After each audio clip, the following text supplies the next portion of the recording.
मंगल सुप्रभात सभी दोस्तों, प्रिय मित्रों, अभियोजन अधिकारी के अभ्यर्थियों को मेरा सुबह सुबह का मंगल सुप्रभात।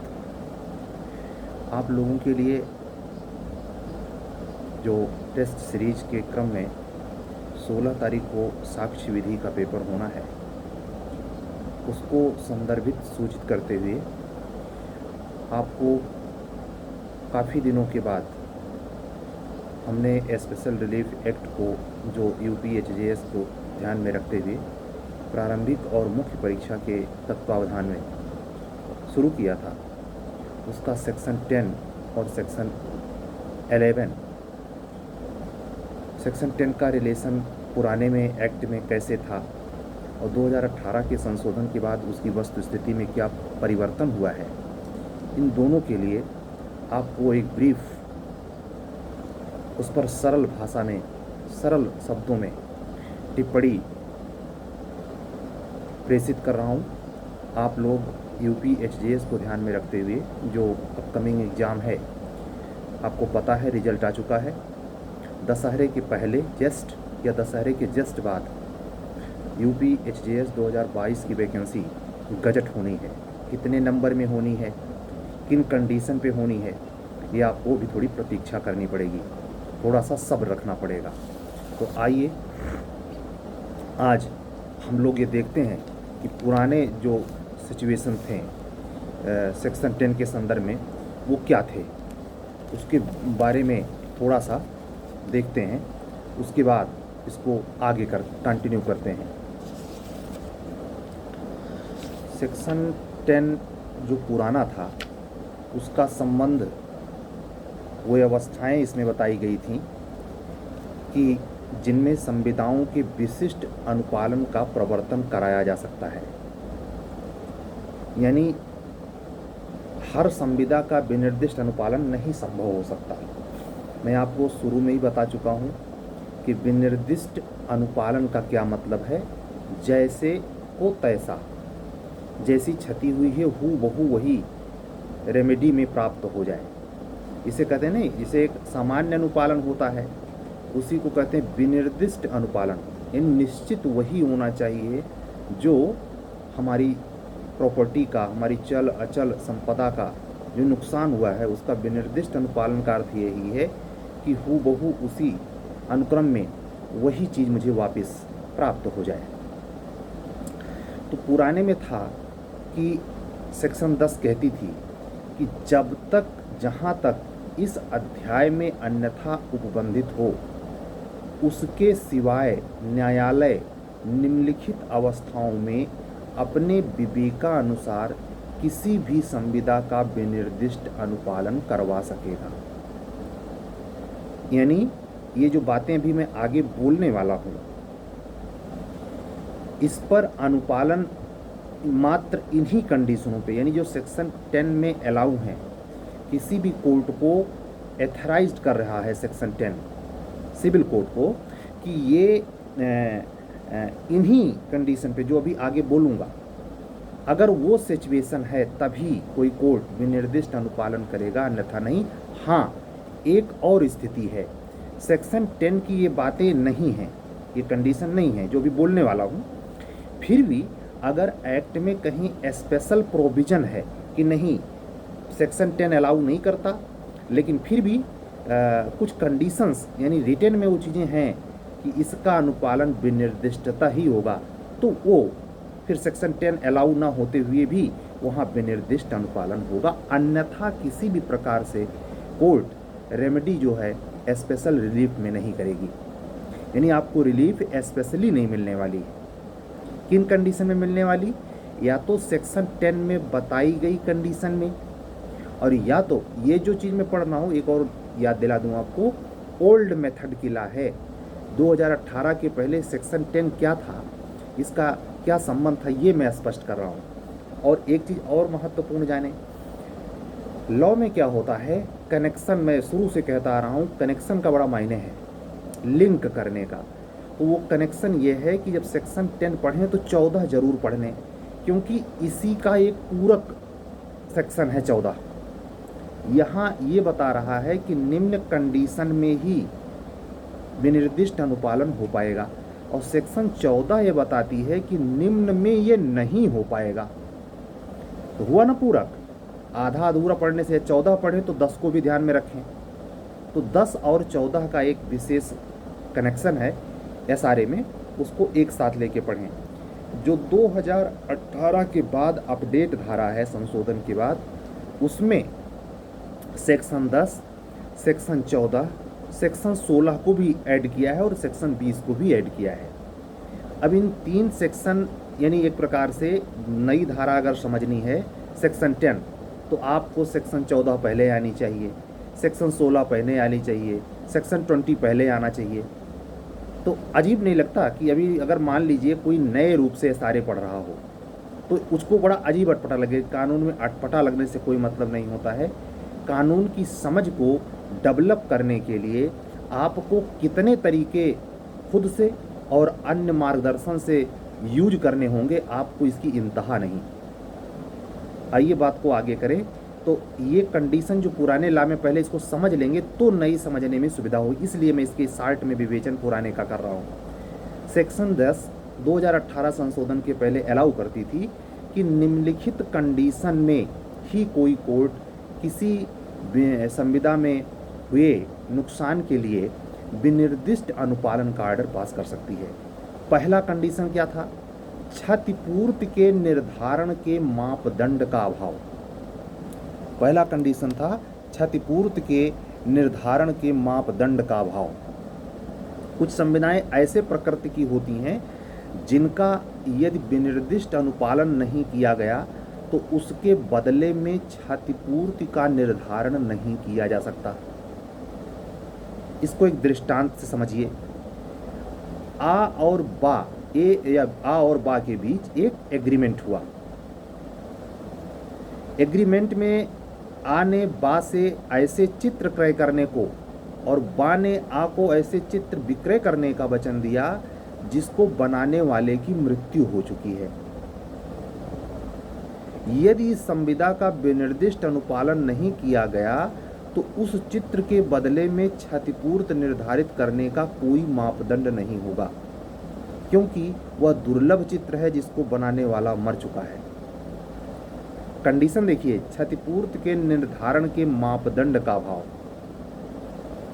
ऐसे में इस कंडीशन में, यानी चित्र वो विशेष प्रकार का चित्र, कॉन्ट्रैक्ट में भी एग्जाम्पल कई जगह आया है, जो विनियोग के आधार पे संविदा के या समय जहां महत्वपूर्ण है वहां भी ये चित्र बनाने वाला दृष्टांत दिया गया है। कोई व्यक्ति चित्र बनवाने के लिए कॉन्ट्रैक्ट करता है, लेकिन अगर वो विशेष चित्रकार मर जाता है तो ये कैसे पॉसिबल है? तो ये कह रहा है, पहला कंडीशन है कि जबकि उस कार्य का जिसके करने का करार हुआ है अपालन द्वारा कारित वास्तविक नुकसान का अभिनिश्चय करने के लिए कोई मानक विद्यमान न हो। जो मैंने भी दृष्टांत दिया, इसमें कोई मानक नहीं है कि भाई कितनी उसको कंपल्सेशन कैसे दिलाई जाए। ऐसे में विनिर्दिष्ट अनुपालन, जबकि वह कार्य जिसको करने का करार हुआ हो ऐसा हो कि उसके अपालन के लिए धन के रूप में प्रतिकर यथा योग्य अनुतोष ना पहुंचाता हो।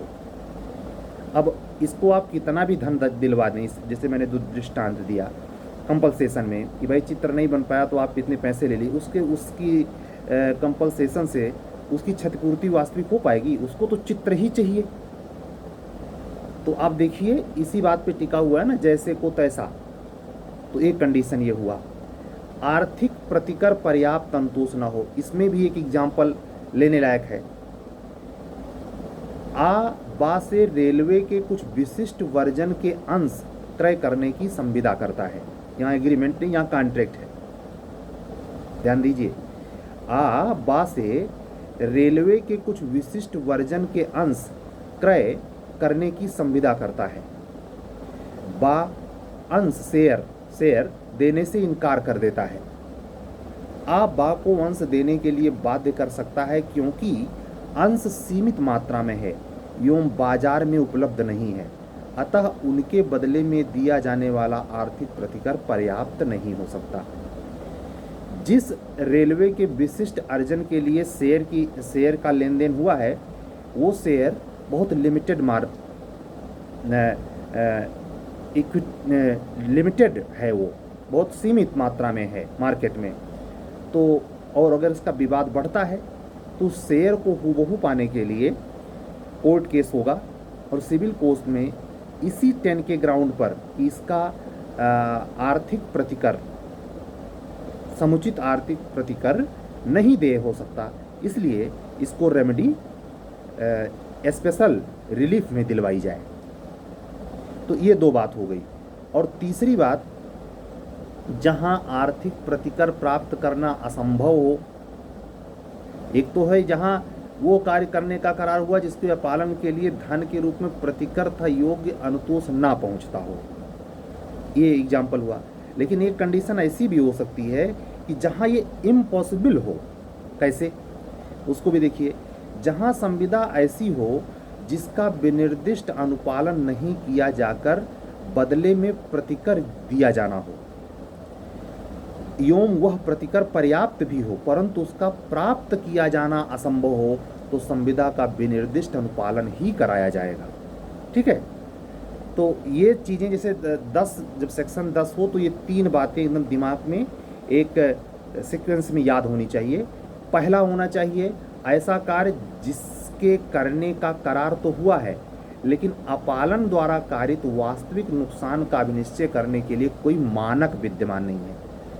जैसे आपने कॉन्ट्रैक्ट में 73, 74, 75 पढ़ा है, पर निर्धारित क्षतिपूर्ति, जिसको कॉन्ट्रैक्ट में ही तय कर दिया जाता है कि अगर कॉन्ट्रैक्ट का किसी ने उल्लंघन किया, किसी पक्षकार ने उल्लंघन किया तो उसको कंपनसेशन इतना देना पड़ेगा, ये हुआ निर्धारित।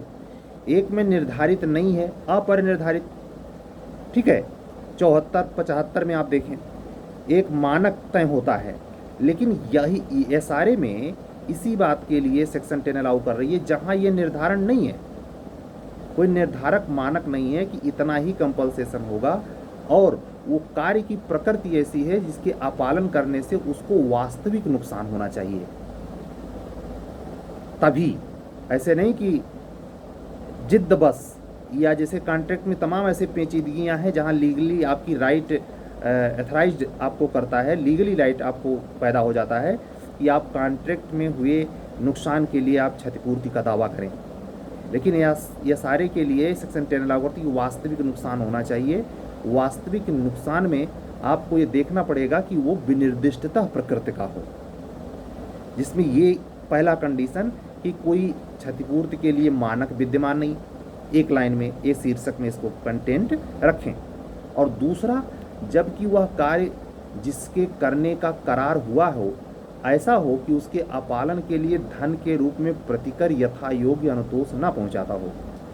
वो ऐसा एग्रीमेंट है, जैसा मैंने रेलवे वाला बताया, कि उस एग्रीमेंट में जो नुकसान किसी भी प्रकार से हो तो उसको सिवाय विनिर्दिष्ट अनुपालन के उसको कंपलसेट नहीं किया जा सकता। ठीक।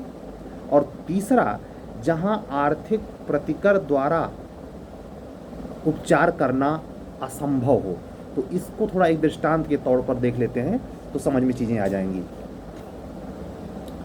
जैसे चल संपत्ति के हस्तांतरण की संविदाओं का विनिर्दिष्ट अनुपालन तभी करवाया जा सकेगा जबकि ऐसे चल संपत्ति असाधारण, खूबसूरत या विशिष्ट एवं अपूर्ण हो। इसमें सेक्शन 10 में एक पुराना केस था, फाल्के बनाम ग्रे, जिसमें ये बात कही गई। फिर से ध्यान से सुनिए। चल संपत्ति, मूवेबल प्रॉपर्टी के हस्तांतरण की संविदाओं का विनिर्दिष्ट अनुपालन तभी करवाया जा सकेगा जबकि ऐसी चल संपत्ति असाधारण, मैंने कहा ना प्रकृति कैसी होनी चाहिए, विशिष्ट होनी चाहिए, खूबसूरत, विशिष्ट एवं अपूर्ण हो। अपूर्ण हो तभी विवाद पैदा होगा, पूर्ण होगा तो क्यों विवाद होगा। तो ये बात अगर आप जैसे पहला ही कोड कर रहे हैं कि सेक्शन 10 का पहला कंडीशन पुराने में क्या था, तो ये फाल्के बनाम ग्रे का केस जरूर डाल दें।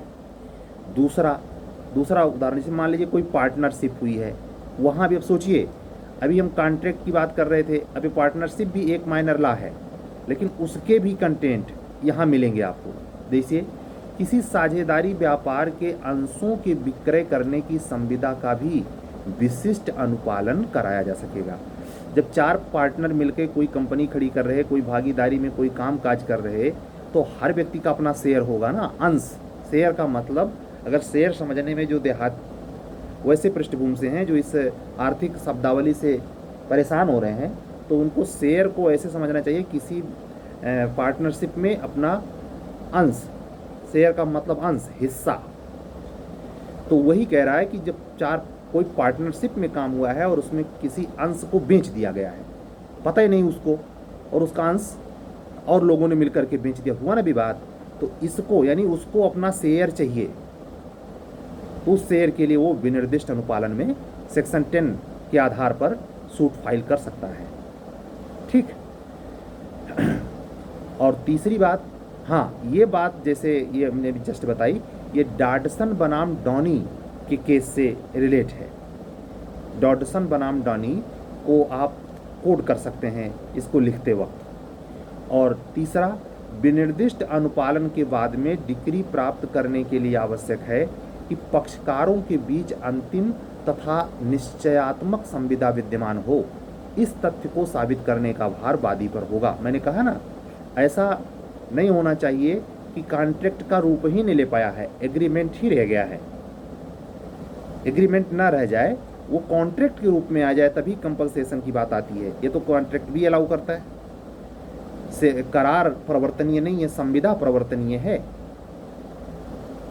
बताइए आप किस सेक्शन के अंतर्गत ये है कि संविदा विधिता प्रवर्तनीय होनी चाहिए, तभी वो संविदा का रूप पाएगी। ठीक है, याद करिए। तो इसमें विनिर्दिष्ट अनुपालन के बाद में डिग्री प्राप्त करने के लिए जरूरी है कि पक्षकारों के बीच अंतिम अर्थात निश्चयात्मक संविदा विद्यमान हो। इस तथ्य को साबित करने का भार वादी पर है, यानी खुद वादी जिसने केस किया है वो ये साबित करेगा, हाँ सर कॉन्ट्रैक्ट फाइनली हो चुका था। ये बात कही गई थी दिल्ली हाई कोर्ट द्वारा 1990 में अमृतलाल सूरी बनाम सीपी गुप्ता। अब आपको सुनने में या सुनकर उड़ा देने के लिए केस ला नहीं होता है। पहली बात, ज़्यादा केस ला के चक्कर में ना पड़ें, उस केस ला को जरूर कोड करें जिसमें लैंडमार्क बातें हों। अब ये तीनों में चूँकि बात इतनी रेलिवेंट है कि तीनों बातें जो मैं ओरली कह रहा हूँ उसको ये जजमेंट पुष्ट करता है, तो साइड में आपने 2 लाइन में वो सेंटेंस लिखा जो कंडीशन है, और उसको पुष्ट करने के लिए एक केस ला डाल दिया। पहले के लिए डाल दिया फाल्के बनाम ग्रे, दूसरे के लिए डाल दिया डॉडसन बनाम डानी, और तीसरे के लिए डाल दिया लाल सूरी बनाम CP Gupta, Delhi high court 1990। तो आप सेक्शन 10 को, हमें नहीं लगता इसमें कोई तथ्य बचा। अब जरा यहीं हम कंटिन्यू करें, इसके पहले एक बार नए रूप से सेक्शन 10 क्या है इसको देख लेते हैं 2018 के बाद। ठीक है, तो सेक्शन 10 कहता है, देखिए ध्यान से, कहता है कि संविदाओं के बाबत विनिर्दिष्ट पालन, न्यायालय द्वारा किसी संविदा का विनिर्दिष्ट पालन। अब वो कंडीशन नहीं बता रहा, पहले बताया था किन कंडीशन में सेक्शन। तो आप बताइए, अगर हम आपको पुराना वाला नहीं बताते और ये 2018 के बाद के संशोधन को डायरेक्ट पढ़ाते, तो आपके समझ में कोई नया लड़का हो 2018 के बाद, मान लीजिए 2018 में वो कंप्लीट करके आया और ये ज्वाइन कर रहा है, तो उसको पल्ले पड़ता। अब देखिए क्या कह रहा है, सेक्शन 11 की उपधारा 2, सेक्शन 14 और 16 में अंतर्विष्ट उपबंधों के अधीन रहते हुए कराया जाएगा। यानी जो हम तीनों बातें अभी ओरली कहे, आपको समझाए पुराने में, यही बातें सेक्शन 11 की उपधारा 2 में क्रमशः सेक्शन 14 में और सेक्शन 16 में कही गई हैं। तो जहां पुराने में आधार पे आपको ये रिटन में लिखना होता था, अब ये लिखने के साथ ये सेक्शन मेंशन कर देना है। आपको यकीन दिलाने के लिए मैं उसके उस खंड को पढ़ दे रहा हूँ। आइए, सेक्शन 11 की उपधारा 2 क्या है, उसमें क्या है, वो बाघा सीमा है, यानी विनिर्दिष्ट अनुपालन तो होगा। जैसे पुराने वाले में 14 अपोजिट कंडीशन पूरा करती थी, अब इसमें 14 की बात डायरेक्ट जोड़ दिया है पूरा का पूरा। तो मैंने अभी आपको पढ़ाते वक्त कहा कि सेक्शन 10 पढ़ना है तो 14 पढ़नी पड़ेगी, 16 नहीं कहा लेकिन 14 जरूर कहा, क्योंकि उसका एक पूरक संबंध है। यहाँ कह रहा है कि इन कंडीशन में विनिर्दिष्ट अनुपालन हो सकता है, 14 इसका ठीक अपोजिट बताती है। तो आइए सेक्शन 11 की उपधारा 2 में जरा देखें क्या है जिसके अधीन रहना है, यानी जिसको ओवर रूल नहीं करना है। तो सेक्शन 11 में क्या है पहले ये जाने। सेक्शन 11 है, दशाएं दी गई हैं जिनमें न्यासों के संसक्त संविदाओं का विनिर्दिष्ट पालन प्रवर्तनीय है। अभी थोड़ी देर पहले आपने देखा पार्टनरशिप, अब आप देख रहे हैं ट्रस्टशिप। तो एसआरए को आप जरा देखिए कहाँ कहाँ नहीं फैला है। पूरी सीपीसी का प्रोसीजर अपनाया हुआ ये एक्ट छोटा सा, और अब ये देखिए ट्रस्ट को भी ले रहा है प्रक्रिया के, यानी ट्रस्ट से रिलेटेड जो विवाद होंगे उसका एग्जीक्यूशन किससे होगा, एसआरए से होगा। हिंदू मुस्लिम के प्रोसेस को एज ए जो अनंतरिम डिग्री पास हो रही है उसका भी सीधा संबंध किससे, एसआरए से है। जो आपको आर्डर या डिक्लेरेशन सूट फाइल करनी है, क्लियर किया जाए कि मैं इसका कब्जेदार हूँ, वास्तविक कब्जेदार हूँ। आगे पढ़ाऊँगा 34 से लेके 38-9 तक, ठीक है। तो मतलब ये एक बहुत ही जरूरी, जैसे लिमिटेशन के बगैर कोई ला अधूरी, स्मॉल कॉजेज एक्ट के बगैर पूर्ण जानकारी नहीं मिलेगी, रजिस्ट्रेशन एक्ट चाहिए। ऐसे आप इसको जब पढ़ें तो आपके दिमाग में, अब सोचिए अगर आपको मान लिया आपने उसे यूं ही सेमेस्टर पास किया है सीरीज पढ़ के, तो आपको ये कैसे पता चलेगा कि ट्रस्ट का संबंध इससे और इसका उससे कैसे है। लेकिन यहाँ साफ देखिए सेक्शन 11 अलाउ करती है वो दशाएं जिनमें न्यासों के संसक्त संविदाओं का विनिर्दिष्ट पालन प्रवर्तनीय है। यानी अगर रेट वो ट्रस्टीशिप से मैटर है तो वो भी सेक्शन 11 अलाउ करती है कि उसका भी विनिर्दिष्ट अनुपालन हो सकता है। तो अगर इंटरव्यू में आपसे क्वेश्चन पूछा जाए कि क्या न्यास से जुड़ा कोई कॉन्ट्रैक्ट का विनिर्दिष्ट, बिल्कुल हो सकता है सर, सेक्शन 11 एसआरए अलाउ करती है, ठीक। और उसकी उपधाराएं 2 क्या हैं, ध्यान से देखिए। न्यासी द्वारा अपने शक्तियों के बाहर या न्यास के भंग में की गई संविदा का विनिर्दिष्टतः प्रवर्तन नहीं कराया जा सकता।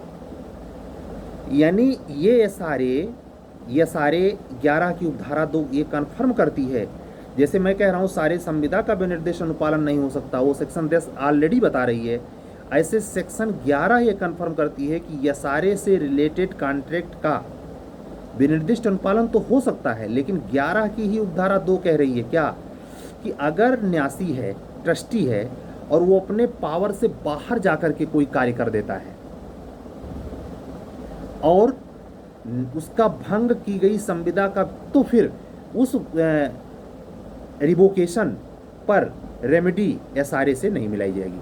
ये 11(2) कह रही है। इसीलिए अब जो नई धारा 10 है क्या कह रही है कि 11 की उपधारा 2 के अधीन में रहते हुए, मतलब अगर आप कोई ट्रस्ट से हिताधिकारी से, हितग्राही और ट्रस्टी न्यासी के बीच के विवाद को लेकर एसआरए का सूट फाइल कर दें और वो ट्रस्टी उसने अपने पावर से आगे जाकर के कोई रिवोकेशन किया है, तो आपका विरोधी वकील आपको कहेगा सर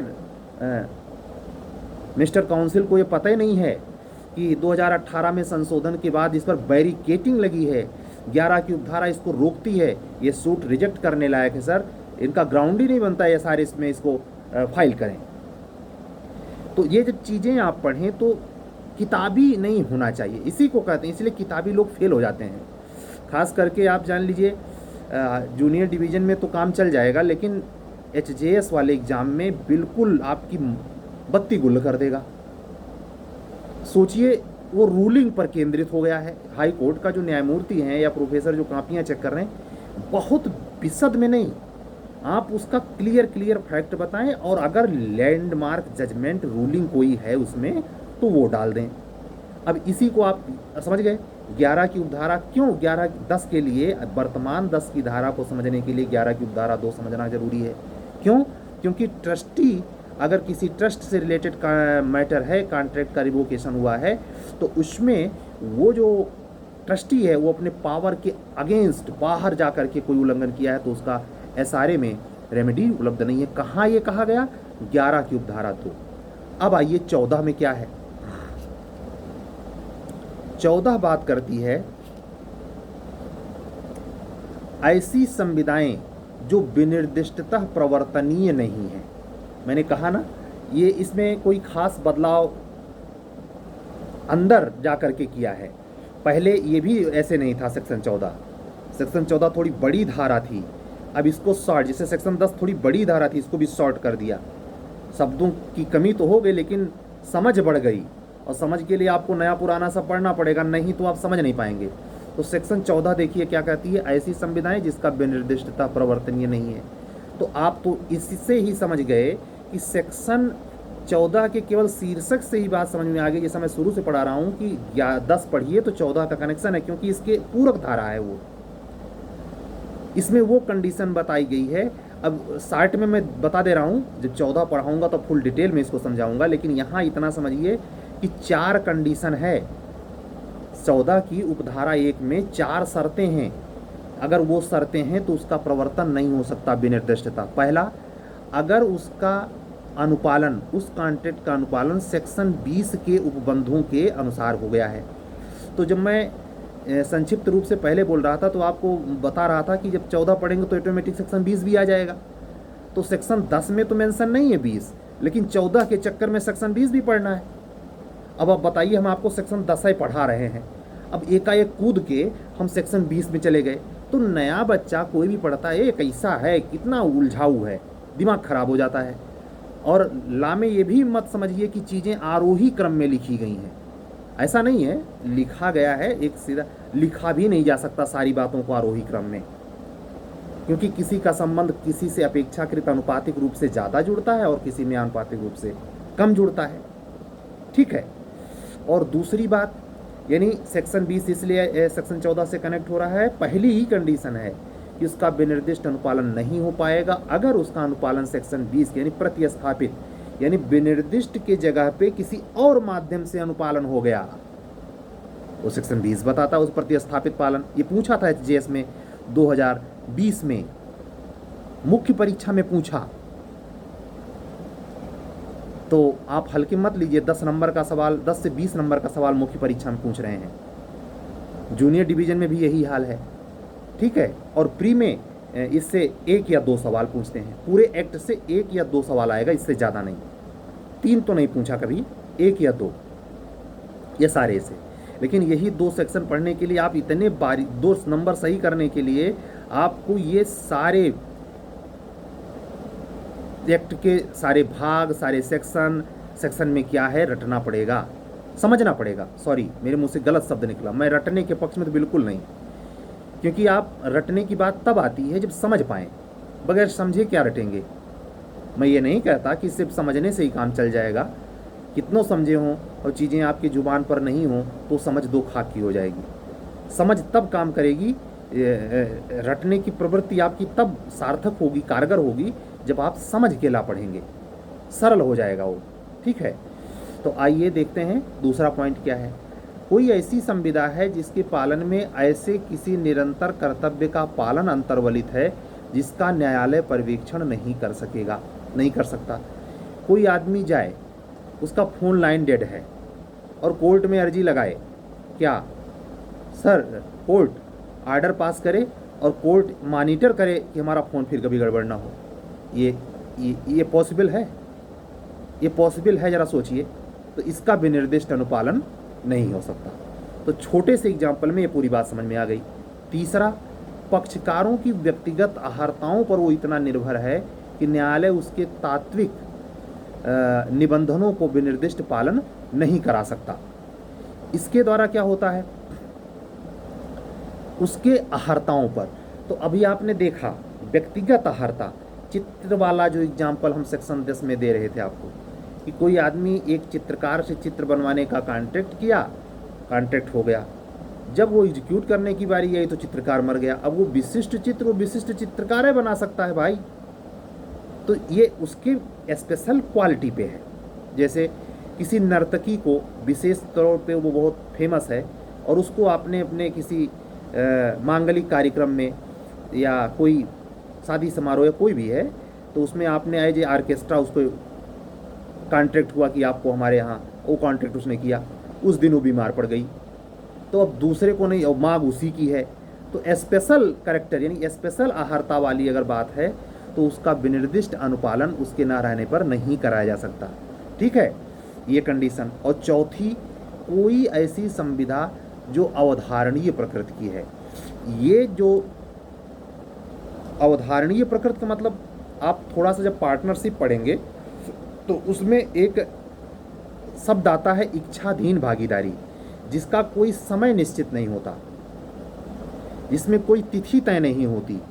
इच्छाधीन यानी इच्छा के अधीन जो पार्टनरशिप होती है वो अवधारणा की प्रकृति की होती है। इससे रिलेटेड कॉन्ट्रैक्ट का तो क्या होता है, विनिर्दिष्ट अनुपालन नहीं कराया जा सकता। तो अब आप सोचिए, हम आपको सेक्शन 10 समझाने के लिए सेक्शन 11 की उपधारा 2 बताए, सेक्शन 14 की चारों शर्तें बताए, लेकिन डिटेल में नहीं बताए। सेक्शन 10 के लिए इतना ही पर्याप्त है। और सेक्शन 11 में छोटी सी बात है, नए एक्ट में, पुराना भी यही था कि वो दशाएं दी गई हैं कि जिसमें संविदाओं का विनिर्दिष्ट पालन प्रवर्तनीय है, जो वो उन सिचुएशंस, उन स्थितियों को बताया गया है जिनमें न्यासों के संसद। अब ऐसा मत समझ लेना और इससे पूछें कि what is the difference between section 10 and section 11, तो सेक्शन 10 सारे कॉन्ट्रैक्ट की बात करता है, जबकि सेक्शन 11 ओनली ट्रस्टीशिप से रिलेटेड कॉन्ट्रैक्ट। खत्म। अब नहीं पढ़े तो जनरली पढ़ेंगे या हवाई पढ़ेंगे तो आपको लगेगा 10 में भी वही बात कह रहा है और 11 में भी वही बात कह रहा है। नहीं, यही डिफ्रेंशिएट है। ठीक है, तो इस प्रकार से सेक्शन 11, 14 और 16 के भी अधीन है। तो आखिरी स्टेप में सेक्शन 16 भी देख लेते हैं, आखिर उसमें किस तरीके से अधीन है। उसको ध्यान में रखते ही सेक्शन 10 लगेगी। 16 कहता है अनुतोष का वैयक्तिक वर्जन। इसमें क्या हुआ है, संविदा का विनिर्दिष्ट पालन किसी ऐसे व्यक्ति के पक्ष में नहीं कराया जा सकता जिसे धारा 20 के अधीन, वही बात, सर कपार फिर आ गया। 16 कह रहा है वैयक्तिक वर्जन, यानी व्यक्तिगत रूप से इसका विनिर्दिष्ट अनुपालन ऐसे व्यक्ति पर नहीं करवाया जा सकता जिसने ऑलरेडी सेक्शन 20 में वैकल्पिक व्यवस्था जो 2018 संशोधन के बाद लगाई गई है कि सीधे सीधे कोर्ट है, न भाग चले आओ। अगर हो सके तो किसी मीडिएटर के द्वारा, किसी ट्रिब्यूनल के द्वारा निपटा लो भाई, कोर्ट में भीड़ मत लगाओ। ये पहले था कि इन सब मामले को, सारे मामले कोर्ट में, वैसे भी सिविल सूट बदनाम है। अरे क्रिमिनल चल रहा है 323, 504, 506 20 साल से, बयान ना दर्ज हो गया तो इकाइया का जुडिशरी जिस तरीके से चल रही है। तो ये एक रोक है कि भाई सेक्शन 16 कहती है कि अगर कोई व्यक्ति वैकल्पिक रूप से अपने कॉन्ट्रैक्ट का अनुपालन कर लिया है, समझ रहे हैं, तो फिर उसका अनुपालन विनिर्दिष्टता नहीं कराया जा सकता। मैं इतना ही कह दे रहा हूँ, सेक्शन 20 में जो टर्म यूज है प्रतिस्थापित अनुपालन, यानी ये जो विनिर्दिष्ट है इसके जगह पे कोई वैकल्पिक। ठीक, अब देखिए दूसरा पॉइंट, 16 का मैं पढ़ रहा हूँ। 16 में पहली कंडीशन वैयक्तिक अनुपालन नहीं करवाया सकता अगर 20 में उसने पालन कर दिया। और उसका जो सेकंड पॉइंट है, संविदा के किसी मर्मभूत निबंधन का जिसका उसकी ओर से पालन किया जाना शेष हो। याद कीजिए 40 इंडियन कॉन्ट्रैक्ट एक्ट, जहां समय मर्मभूत हो। याद आ रहा है वो सेक्शन, जहां समय मर्मभूत यानी जिस पर टाइम पर ही पूरा कॉन्ट्रैक्ट बेस करता हो और उसमें एक पक्ष ने अभी पालन किया ही नहीं, वो डिपेंड करता है, वो पालन तब करेगा जो सामने वाला कर दे। मोटा मोटी मैं आपको याद दिला दे रहा हूं, इससे आप बातें भी समझ में आ जाएंगी। ठीक है, तो उसने पालन ही शेष हो, पालन करने में असमर्थ हो गया हो। एक कंडीशन तो यह है कि बचा हुआ है और पालन ना करने का कारण उसकी असमर्थता हो या उसका वो अतिक्रमण करे, या संविदा के प्रति कपट करे अथवा जानबूझकर ऐसा कार्य करे जो संविदा द्वारा स्थापित किए जाने के लिए आशयित संबंध का विंशवादी या ध्वंसक हो। अगर ये कंडीशन है, पहला वो जो कॉन्ट्रैक्ट हुआ उसमें समय मर्मभूत है, तो ऐसे व्यक्ति के पक्ष में विनिर्दिष्ट अनुपालन संभव नहीं है। यानी ऐसे कहें, इसमें देखिए इक्विटी आई, एक इक्विटी है, थ्योरी याद करिए, जिसमें कहता है कि अगर आप अच्छे हृदय से नहीं आ रहे हैं तो आपको साम्या मदद नहीं करेगी। साम्या उसी की मदद करेगा जो निर्मल हृदय से उसके पास आएगा, मतलब खुद से साफ हो। अब खुद ही तुम कपट कर रहे हो और फिर सोच रहे हो विनिर्दिष्ट अनुपालन हो जाए, ये पॉसिबल नहीं है। तो 16 में जो 3 कंडीशन बताई गई उसका दूसरा कंडीशन ये, उसमें समय इंपॉर्टेंट हो और उस समय के लिए आप बदमिजाजी कर रहे हो, कपट कर रहे हो, जानबूझ के आप उसका नुकसान करने के लिए आमादा हो, और फिर सोच रहे हो कि विनिर्दिष्ट अनुपालन आप किए भी नहीं और उससे अनुपालन भी करवाना चाह रहे हो। ऐसे नहीं हो सकता, यहाँ विनिर्दिष्ट अनुपालन पॉसिबल नहीं है। ये 16 का दूसरा कंडीशन है। पहला कंडीशन मैं आपको बता चुका हूँ, अगर वो व्यक्ति वैकल्पिक रूप से सेक्शन 20 में अनुपालन करवा लिया तो उसका वैयक्तिक वर्जन रोका गया है, फिर उसको विनिर्दिष्ट अनुपालन नहीं कराया जाएगा। और आखिरी, जो ये साबित करने में असफल रहे, ये जो शब्द मैं ये बोल रहा हूँ ये 2018 के संशोधन के बाद का है, पहले नहीं था। ये क्या है, जो ये साबित करने में असफल रहे कि उसके संविदा के उन निबंधनों से भिन्न जिनका पालन प्रतिवादी द्वारा निवारित अथवा अत्यक्त किया गया है, ऐसे मर्मभूत निबंधनों का जो उसके द्वारा पालन किए जाने हैं उसने पालन कर दिया है अथवा पालन करने के लिए वह सदा तैयार और रजामंद रहा है। अब आप ध्यान दीजिए, ये पहला दूसरा जो पॉइंट अभी आपको मैंने पढ़ा वही पॉइंट थर्ड पॉइंट से मिलता है, जहाँ जो ये साबित करने में असफल रहा, क्या वही बात जो वहाँ अधूरी रह गई है का में, वो गा में पूरी हो रही है, वो प्रूफ नहीं कर पा रहा है। जैसे अगर प्रूफ कर दे, सर हमने तो अपना पूरा कंप्लीट किया, दोष इनका है, और वो दूसरे वाला इस चीज़ को वो बात का वाली यहीं तक कही गई, लेकिन गा में डिटेल समझा दिया गया कि अगर वो दूसरा वाला ये साबित कर ले जाए कि नहीं ये झूठ बोल रहे हैं, अगर ये साबित कर ले जाए तो विनिर्दिष्ट पालन संभव होगा, अन्यथा नहीं। यानी का वाली कंडीशन को फुलफिल करने के लिए गा वाली कंडीशन बिल्कुल फुलफिल होनी चाहिए। एक बार मैं फिर दोहरा दूंगा, वाला कंडीशन जहां वह साबित करने में असफल रहे, अगर सफल हो जाए तब विनिर्दिष्ट अनुपालन हो जाएगा, तब सेक्शन 16 का नहीं रोकेगी, लेकिन अगर असफल रहे तो रोक देगी। यानी उसका साबित करना जरूरी है कि ये जो बातें कह रहे हैं हमारे ऊपर आरोप लगाने कि मैंने कपट किया, मैंने फ्रॉड किया, तो झूठा है, तो विनिर्दिष्ट अनुपालन हो जाएगा, पक्का हो जाएगा।